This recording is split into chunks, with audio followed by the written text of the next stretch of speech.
you were supposed to fight, man. We talked ahead of your return last time, and you were gonna face Devonte Smith, a crazy matchup. You know what I mean? A phenomenal matchup. Everybody was looking forward to it, and then the foot injury happens.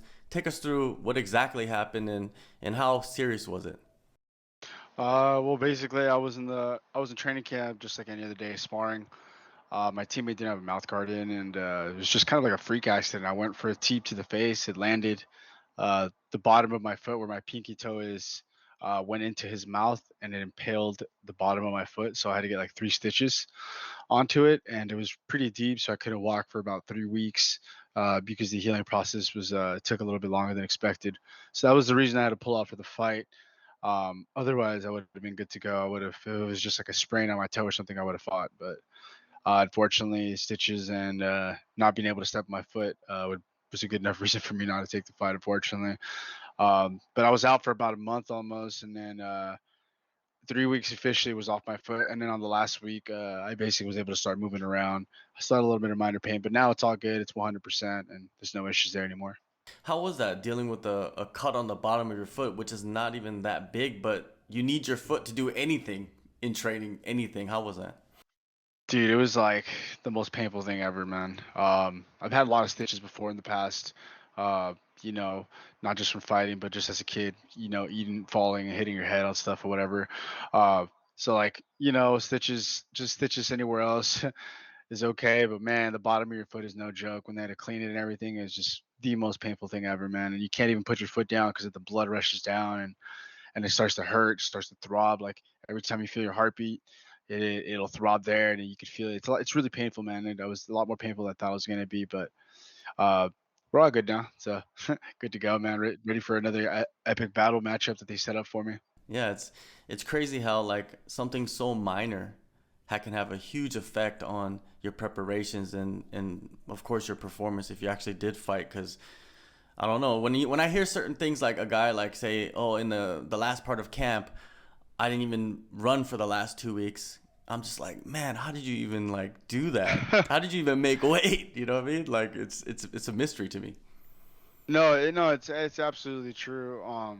You know, I mean, especially when guys are going like that, it's just you got to be able to have your feet in every aspect. We're on our feet the entire time. You don't, even though I would say like 70% of the fights, 80% of the fights go to the ground. You're on your feet the entire time, and you're using your feet just to move around while you're on the ground. So your feet are everything. If you don't have that, then you might as well not fight for the most part. Yeah. How did you keep yourself busy for a month? Did you just, like you see sometimes people post videos of like injuries and they're like sitting on a I don't even know what they're sitting on, but they're like hitting the heavy bag, trying to do something. But are they really doing something? I don't know. And sometimes I just think it's for the social media. And I had the laziest 3 weeks I've had in like years. Um, I honestly, the most I did was I actually went to Disneyland a few times, and I just went on a handicap chair and just I got pushed around everywhere. So that's the most activity I did. Uh, and then also I play video games online also that we talked about, and that kind of kept me busy because I just elevated my foot and was able to go on my computer no problem. So I was pretty lazy for that 3 weeks. I'm not gonna lie.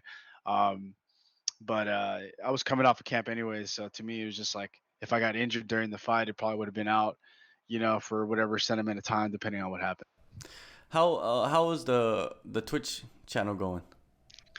It's thriving, man. It's booming. It's been fun. As the fight gets closer, you get a lot more views. You get a lot more people watching.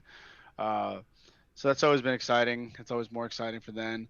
I just, but I don't really make it a priority or anything. It's just usually on my free time. If I have free time, I'm not too tired to stream, and then I'll do it. So yeah, man, it's been super fun though. It's really enjoyable stuff, and been meeting a lot of people through it. Yeah, A lot man, of it's people have great. been noticing me through it also. Yeah, it's a great avenue to crack into a different market while you're cracking into the fight market. You know what I mean? It's good, man. You got Yeah, to keep going. I'm getting a bunch of people telling me they're gonna have watch parties, and it's all from different parts of different states, different places. Yeah, So it's pretty cool to have that kind of support, and it motivates me more to train harder. definitely. And you go from one fight camp to another fight camp without a hmm fight in between. There has to be advantages though. What are some of the advantages that you've seen? It's all progression. I've been tweaking on everything, just working on every aspect of my game where I found holes, and that last fight I only got a 10-day notice, so to me, basically going camp to camp is just more of an advantage for me, I would say, because I've been training my ass off and I've been working super hard and I've been making huge adjustments and a lot of positive moves. Uh, Towards becoming the best fighter I can be. So you're gonna definitely see a more modified Ghost Pepper. It's gonna be very exciting. It's gonna be a really exciting night. I'm really excited to show the fans, all the hard work I've been putting in.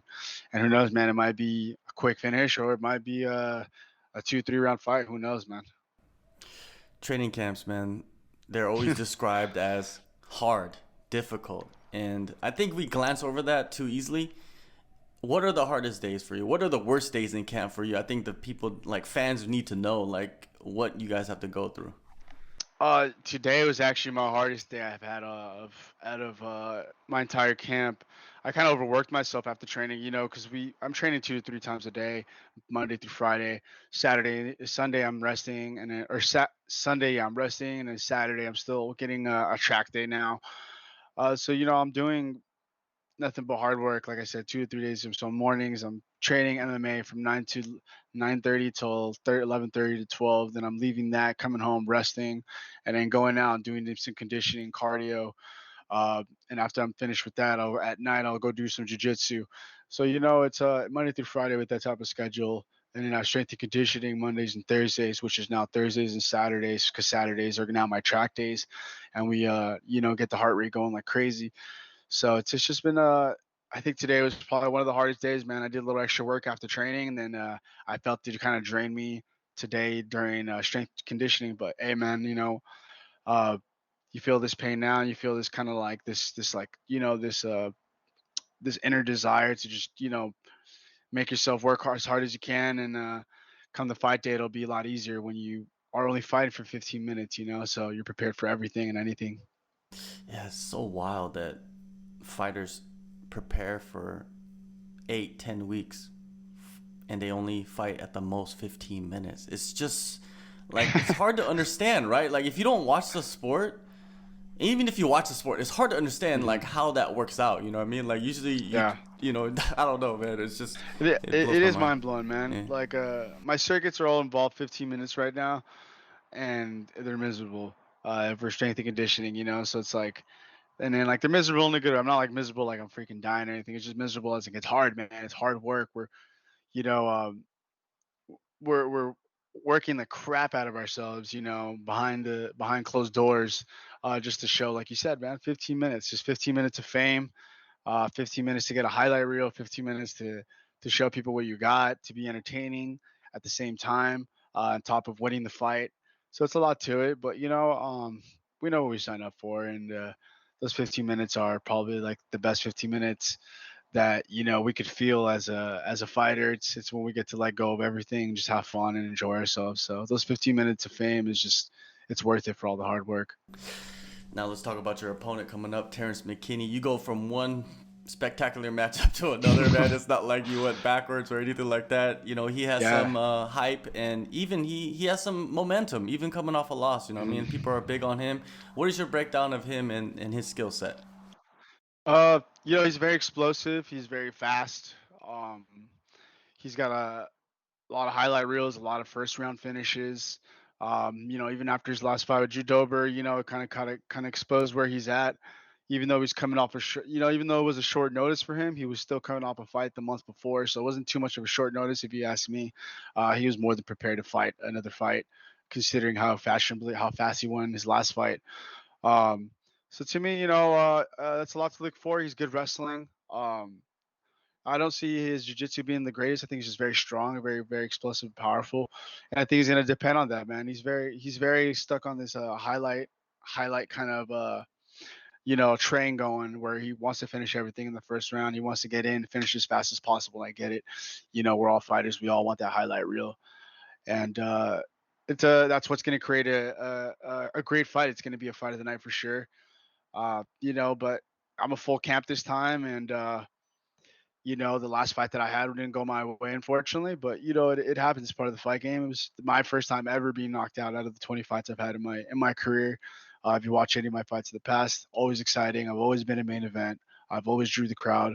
So, I plan to do the same thing after this fight. I'm sure a lot of people are going to start being in my favor, and people are going to see what I'm about. I just don't see him winning in any fashion way, whether it's striking or it's on the ground. I just don't see it going his way at all. And when you have that and you have first round finishes, you become Hmm. aggressive much more. You know what Yeah. I mean? Like that killer instinct, I guess, maybe kicks in right away for you because you want the finish so fast. But that can work against you, Hmm. right? In a lot of ways. Yeah. Yeah, I've noticed that with his movements, a lot of his punches are off his momentum. So he loads a lot of power into his punches, a lot of force. And with the way he moves his hips and the way he's punching from his hips. So it's a lot of stuff. I'm sure he's adjusting to it. So, I'm not going to expect the same fighter, but I haven't seen much changes throughout his past fights either. Studying all his tapes, it's kind of been, there's not so much to look at anyways, because it's only like usually first round finishes. But, with that said, I don't see him changing as much, but I am expecting, some sort of a change, but we'll see how the night plays out on August 6th. You've always been in crazy fights, man, and entertaining the fans is something that a lot of fighters put emphasis on. But then there's a thin line between that and just making the adjustments and winning the fight, right? So for you, have you ever got so caught up in entertaining the fans where it like really threw you off and you didn't get the result you wanted? Um, No, every time I've put on an entertaining fight, it's usually gone my way. There's been about one fight that didn't go my way, but I went back and looked at the footage, and it was I could see why I lost the fight afterwards. Uh, but during the fight, I did think I won, but it wasn't because I got caught up. It was just due to the fact that I was sick the week before the fight, so like I gassed out throughout that fight, and um, that was probably like the only fight, which was against Danny Ramirez. Other than that, like I put myself out there when I fought the Korean Gangster. He put some hands on me, and I just I loved every second of it, man. And I made it known that I'm fucking as tough as they come. I'll bite down on my mouthpiece and just walk forward. It's a and it takes a lot more than just a few punches to take me down. After like your opponent punches you, right, and maybe they've hit you with their hardest shot, and you look back at them, have you ever seen like a change in their mannerisms or their facial expressions? Like, man, this dude just took my hardest punches and he still ain't going. Oh, dude, yeah, you see it, man. Their eyes get like kind of like open, and they just take a little like kind of a huff and puff kind of thing, where they're just like, dude, like what the fuck? Like I swear I just hit this guy, like exactly what you said, and that always makes me laugh because I can see it. I can see it in their demeanor, and it changes. They slow down. They're not hitting as hard afterwards, and that's when it excites me, man. I like when guys hit me with one of their hardest hits, and they think it like phased me, and I'm just like, all right, man, now it's my turn. And I have some pretty heavy hands, and I think a lot of people can see that. I hurt people. Yeah, definitely, definitely. And how you expecting to hurt Terrance McKinney, man? I know that you want to get in there and get out quick, man, because that's the way to live, right? Two paychecks, maybe a bonus. Yeah, no, for sure. I want to fight again as soon as possible after this fight. As long as there's no injuries, so nothing happens. Um, so I want to get in there, at least finish it by the second round in whatever fashion I want. I just that first round is definitely going to be something where I'm going to have to really kind of figure out my momentum and his momentum and throw him off his groove. So that first round, you definitely can expect a lot of action from his side right off the bat.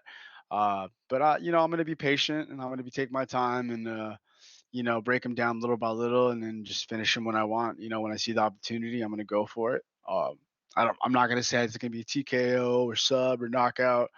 You know, um, After what happened the last fight, I'm just gonna just go in there and do what I do, and just kind of stay calm and collected, and just go back to my original ways instead of a super aggressive and not as calm and collected fighter walking into that cage. I want to be as cool and calm as possible, like I have in my previous fights, and that's where I've succeeded the most.